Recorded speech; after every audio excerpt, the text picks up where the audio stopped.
Hello everyone, again welcome back. Today we are start blood. ठीक, हम anatomy और physiology का जो पार्ट है ब्लड वो स्टार्ट कर रहे हैं। बाकी और अदर जो चैप्टर हैं और उसको हम धीरे धीरे मतलब कवर करते जाएंगे। आपका जो बीएससी नर्सिंग फर्स्ट सेमेस्टर का एग्जाम है एनाटॉमी फिजियोलॉजी और सोशियो साइकोलॉजी का, वो जो फरवरी 25 और 27 को होने वाला। ठीक है, तो उससे पहले हम सारी चीज़ें कवर कर लेंगे और बहुत ही कंसाइज फॉर्म में कवर करेंगे। ठीक है, कि जैसे कि आपके एग्ज़ाम पॉइंट ऑफ व्यू से ज़्यादा मतलब अच्छा हो। ठीक है, तो आज मेरा टॉपिक मैंने ब्लड लिया है, ब्लड स्टार्ट कर रहे हैं। ब्लड में मैं प्लाज्मा आज पढ़ाने वाला हूँ, केवल प्लाज्मा। छोटा टॉपिक रखेंगे, ज़्यादा बड़ा वीडियो हम नहीं रखेंगे। ठीक है, तो चलिए देर ना करते हुए स्टार्ट कर लेते हैं। हमारा क्या है, study of the blood is called haematology. ठीक है, study of the blood is called haematology, मतलब ब्लड की स्टडी को हम हेमेटोलॉजी बोलते हैं। आपने ये जो है पढ़ रखा होगा पहले भी, अगर क्लास 12th में आपने बायोलॉजी लिया था तो बायोलॉजी में आपने जरूर ब्लड कार्डियोवैस्कुलर चैप्टर में जरूर पढ़ा होगा ब्लड के बारे में थोड़ा बहुत कुछ ना कुछ। ठीक है, सारी चीज़ें वहीं से रिलेटेड है, बस थोड़ी सी चीज़ें और यहाँ पे आके बढ़ जाती हैं और ये चीज़ें यहाँ पे अलग हो जाती हैं एनाटॉमी और फिजियोलॉजी के रूप में। ठीक है, बट इस ब्लड वाले चैप्टर में क्या है कि मैक्सिमम जब भी क्वेश्चन आएगा आपसे वो फिजियोलॉजी से ही आएगा, एनाटॉमी से नहीं आएगा। ये मैं क्लियर कर देता हूँ। अगर एनाटॉमी का पोर्शन पूछा जाएगा जब भी, तो वो हार्ट से आएगा। ठीक है, फिजियोलॉजी में नहीं आएगा। अगर पेपर आपने देखा होगा तो ठीक है, वरना मैंने डिस्क्रिप्शन में जो टेलीग्राम चैनल का लिंक दे रखा है वहाँ से आप जाके पेपर देख सकते हो कैसे टाइप का एनाटॉमी और फिजियोलॉजी का आता है। ठीक है, चलिए आगे हम प्रोसीड करते हैं। Blood is the मेसोडर्मली drive special connective tissue. ठीक है, फ्लूइड कनेक्टिव टिश्यू और इज इक्वल टू मैंने लिख रखा है यहाँ पे वैस्कुलर कनेक्टिव टिश्यू। यहाँ पे लिख रखा है मैंने ब्लड इज मेसोडर्मली ड्राइव्ड। मेसोडर्मली की बात करें तो जो आपका एम्ब्रियो होता है, एम्ब्रियो की जो मिडिल लेयर होती है उसको हम मेसोडर्म बोलते हैं। ठीक है, जो ब्लड होता है वो वहाँ से ड्राइव्ड होता है। अगर मेसोडर्मली ड्राइव की बात करें एक चीज़ और वहाँ से बनती है, वो है आपकी हार्ट की मसल्स। ठीक है, मेसोडर्म जो लेयर से उससे कई सारे ऑर्गन और बनते हैं, लाइक मसल्स बनती है, बोन्स बनती हैं, और क्या होता है जो आपके हार्ट की मसल बनती हैं और ब्लड भी बनता है। ठीक है, मेसोडर्म से काफ़ी चीज़ें फॉर्म होती है, तो इसमें से एक जो है आपका ये ब्लड भी है। ठीक है, अगर हम फ्लूइड कनेक्टिव टिश्यू की बात करें और इज इक्वल टू मैंने यहाँ पे लगा रखा है। ठीक है, इज वैस्कुलर कनेक्टिव टिश्यू की बात करें, दोनों मिल के जो है वो ब्लड का फॉर्मेशन करते हैं। ठीक है, इसके बाद नेक्स्ट पे चलते हैं। नेक्स्ट क्या, जो blood is connective tissue that play a vital role to carry various life of process and protect the body against. ठीक है, अगर हम कैरी यहाँ पे लिखा हुआ देखिए आप, that play vital role carry various life process यहाँ पे बात करें, ब्लड जो बहुत सारे जो ऑक्सीजन को कैरी करता है और कार्बन डाइऑक्साइड को कैरी करता है और बहुत सारे न्यूट्रिएंट्स और हार्मोन्स को कैरी करता है, एक जगह से दूसरे जगह ले जाने में हेल्प करता है। ठीक है, आगे हम बात करेंगे जो है कि 100 ml में कितने % जो है कितने ml ऑक्सीजन जाता है, कितना डिलीवर होता है, कितना जो है कार्बन डाइऑक्साइड डिलीवर, इस सारी चीज़ों के बारे में बात करेंगे। ठीक है, इसके बाद जो ठीक है यहाँ तक ये हो गया। आई होप कि आपको समझ में आ गया होगा। कोई भी चीज़ ना समझ में आती है तो आप कमेंट करके भी पूछ सकते हैं। ठीक है, इसके आगे फिर है components of blood and structure of blood components. ठीक है, यहाँ से आपकी मेन चीज़ स्टार्ट होती है। जब भी आपका क्वेश्चन पूछा जाता है फिजियोलॉजी में, सबसे पहले यहाँ से स्टार्ट करेंगे इंट्रोडक्शन से। ठीक है, इंट्रोडक्शन से स्टार्ट करेंगे, इसके बाद फिर यहाँ पे आप आ जाएंगे composition of blood and structure of blood and components. इसमें सबसे पहले क्या है, अगर हम ब्लड की बात करें तो 8% होता है टोटल बॉडी वेट का। ठीक है, इसके बाद इसकी पीएच की बात करें, मोस्ट इंपॉर्टेंट चीज़ है आपकी। अगर आर्टियल ब्लड की पीएच की बात करें जो होती है वो 7.4 होती है। ठीक है, स्लाइटली एल्कलाइन होती है, मतलब अगर एल्कलाइन की बात करें पीएच, बेसिक पीएच की बात करें तो वो जो 7 पीएच होती है वो बेसिक होती है। बट क्या होता है कि यहाँ पे जो आर्टरी में क्या होता है कि ऑक्सीजन साथ में आता है। ठीक है, आर्टरियल ब्लड में ऑक्सीजन होता है, वो ऑक्सीजनेटेड होता है, तो इसलिए वो जो होता है वो क्या होता है 7.4 होती है उसकी पीएच, वो स्लाइटली जो है एल्कलाइन होती है। इसके बाद क्या बात करते हैं वेनस ब्लड की। वेनस ब्लड जो है 7.2 पीएच होती है, क्योंकि इसमें कार्बन डाइऑक्साइड होता है जो कि वो ज़्यादा थोड़ी सी एसिडिक, इसलिए क्या होता है कि इसकी पीएच थोड़ी सी कम हो जाती है, 7.2 हो जाती है। ठीक है, इसके बाद यहाँ पे हम बात करते हैं एवरेज वॉल्यूम। ब्लड की जो एवरेज वॉल्यूम होता है मेल और फीमेल दोनों में मिला के, वो होती है 5.5 लीटर के आसपास होती है। ठीक है, इसके बाद हम बात करते हैं अगर मेल की इंडिविजुअल बात करें तो 5 to 6 लीटर के आसपास होता है। ठीक है, और फीमेल की बात करें हम तो जो होता है ब्लड 4 to 5 लीटर के आसपास होता है।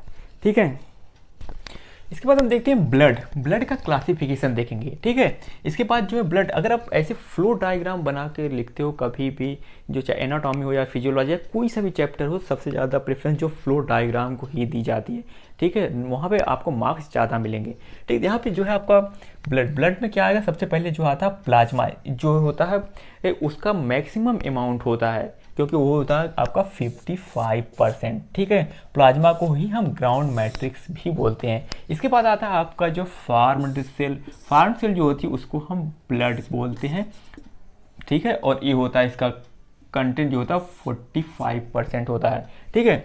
इसके बाद आता है इसमें ब्लड इसके बाद ब्लड को फर्दर क्लासीफाई किया गया है, जो होता है 45%, उसको हम बोलते हैं आरबीसी को हम और जो है एरिथ्रोसाइट बोलते हैं। और इसके बाद है डब्ल्यूबीसी को हम ल्यूकोसाइट बोलते हैं। और प्लेटलेट्स जो होती है, प्लेटलेट्स को हम थ्रोम्बोसाइट बोलते हैं, ठीक है। इसके बाद हम डब्ल्यूबीसी को जो फर्दर जो क्लासीफाई करते हैं वो होता है इसमें ग्रेनुलोसाइट और ग्रेनुलोसाइट जो होता है उसमें ग्रेन्यूल्स होते हैं छोटे छोटे, ठीक है, इसलिए उसको हम ग्रेनुलोसाइट्स बोलते हैं। ग्रेनुलोसाइट में क्या होगा, आपका इस्नोफिल्स आते हैं, उसके बाद वेसोफिल्स आते हैं, उसके बाद न्यूट्रोफिल्स आते हैं, ठीक है। इसके बाद आपका ग्रेनुलोसाइट आता है जिसमें ग्रेन्यूल्स नहीं होते हैं, इसमें आता है आपका लिम्फोसाइट आता है और मोनोसाइट आता है। इसके बारे में हम आगे बात करेंगे। आज हम जो टॉपिक लिया हमने, जो वो आपका प्लाज्मा के बारे में ऑल अबाउट सब कुछ हम डिस्कस करेंगे, ठीक है।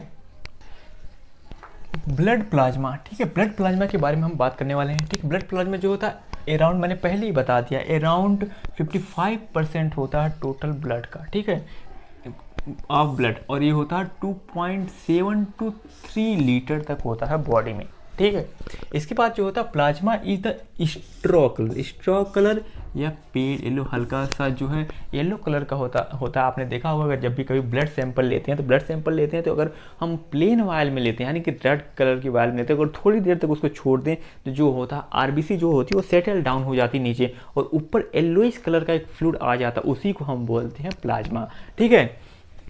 इसके बाद आता है जो blood plasma has 92% of water. जो ब्लड प्लाज्मा होता है उसमें 92% जो होता है वाटर होता है, 8% जो होता है इसमें ब्लड प्लाज्मा होता है। ब्लड प्लाज्मा प्रोटीन होती है और एंड अदर सब्सटेंस होते हैं इन ट्रेस अमाउंट में, बहुत ही कम अमाउंट में होते हैं। 8% जो होता है मेजर होता है, इसमें जो होता है प्रोटीन होता है, इसी का सबसे ज़्यादा मेन फंक्शन है, ठीक है, प्लाज्मा में। इसके बाद आते हैं प्लाज्मा प्रोटीन होती कौन कौन सी और काम क्या करती है, इसके बारे में बताएंगे, ठीक है। प्लाज्मा प्रोटीन के बारे में बात करें तो सबसे नंबर 1 पे आती है फाइब्रिनोजन होती है, जो क्लॉट में हेल्प करती है, और जो होता है ग्लोबुलिन होती है, और जो होती है आपका एल्ब्यूमिन होती है, ठीक है। आर द मेजर प्रोटीन, ये जो आपकी मेजर प्रोटीन होती है, all are synthesized in the liver, मतलब जो है ये सारी की सारी जो है लीवर में बनती है, बट क्या है, एक्सेप्शन है इसमें, ग्लोबुलिन होती है वो लीवर में नहीं बनती है। ये क्या होती है, ग्लोबुलिन आपकी जो है ये लिम्फॉइड ऑर्गन में बनती है, ठीक है। मैंने यहाँ इसलिए रेड कलर से मार्क किया है, जो ये जो है आपकी ग्लोबुलिन है ये लिम्फॉइड ऑर्गन में बनती है, ठीक है। इसके बाद जो नंबर 1 प्रोटीन हमने ले रखा प्लाज्मा प्रोटीन जो है वो आपका आता है एल्ब्यूमिन का क्या काम होता है, यहाँ मैंने जो दोबारा से लिखा होता है, ये लीवर में फॉर्म होती है, और ये क्या होती है, स्मॉलेस्ट अमाउंट में होती है, ठीक है, सबसे ज़्यादा स्मॉलेस्ट अमाउंट में होती है। और होती क्या, मोस्ट अबेडेंट ब्लड प्रोटीन। जो भी चीज़ जो स्मॉलेस्ट फॉर्म में होती है, चाहे जहाँ पे भी हो, चाहे बॉडी में हो चाहे कहीं भी हो, वो हमेशा मोस्ट अबेडेंट फॉर्म में ही पाई जाती है। अभी मैं आगे बताऊँगा आरबीसी, डब्ल्यूबीसी और प्लेटलेट्स के बारे में।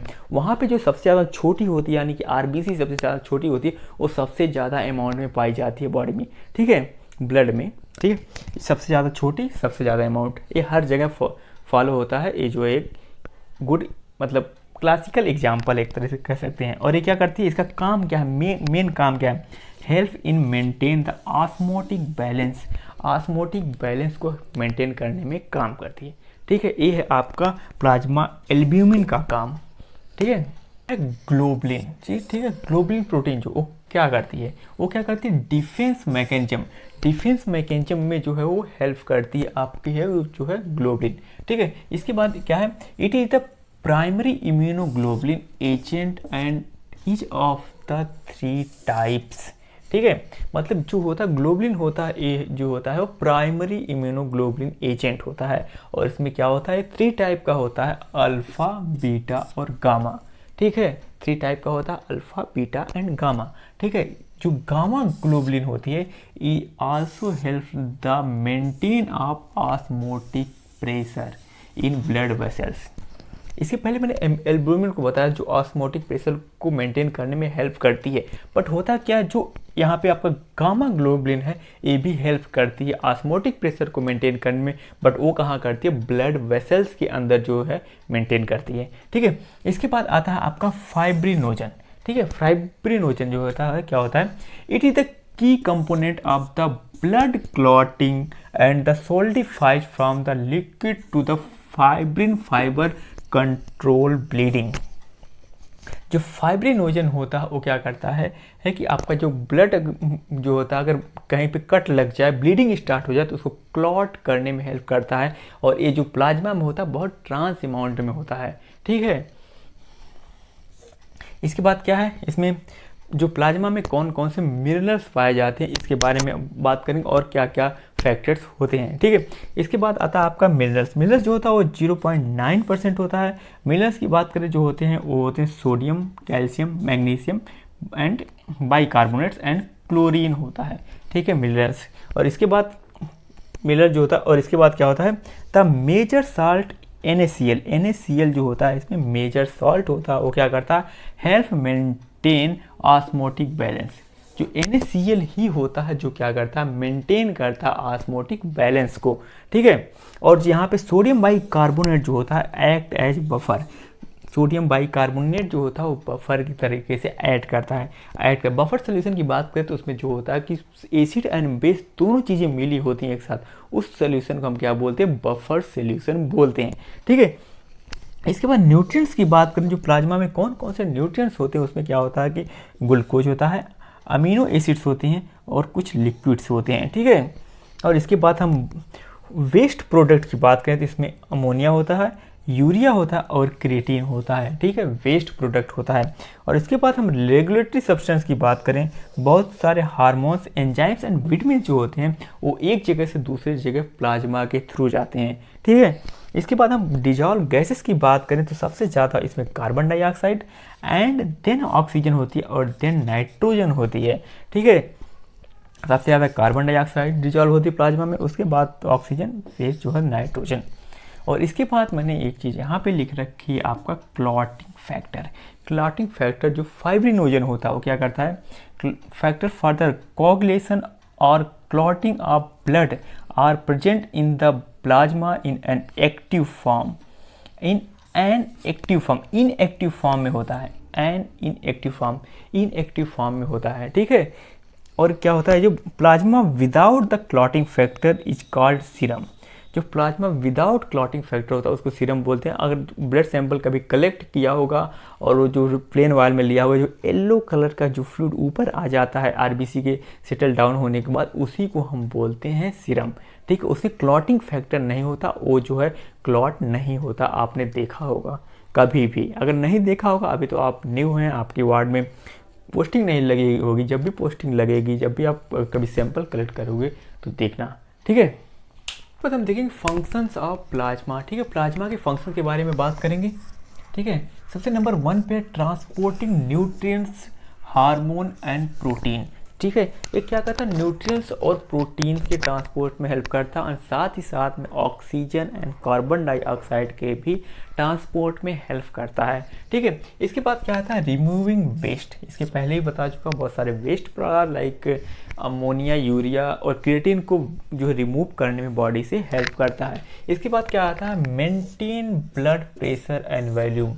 जो बॉडी का जो ब्लड प्रेशर है और साथ में वॉल्यूम को भी मेंटेन करने में हेल्प करता है। ठीक है, इसके बाद क्या आता है, supporting blood clotting. Blood clot होने में भी हेल्प करता है, क्योंकि मैंने पहले ही बताया है बहुत थोड़ा ही फाइब्रिन पाया जाता है, बट पाया जाता है, भले ट्रांस अमाउंट में पाया जाता है बट वो पाया जाता है क्लॉटिंग फैक्टर प्लाज्मा में, जो क्या करता है, ब्लड को क्लॉट होने में हेल्प करता है। ठीक है, इसके बाद क्या आता है आपका मेंटेन पीएच को मेंटेन करने में भी हेल्प करता है काफ़ी ज़्यादा।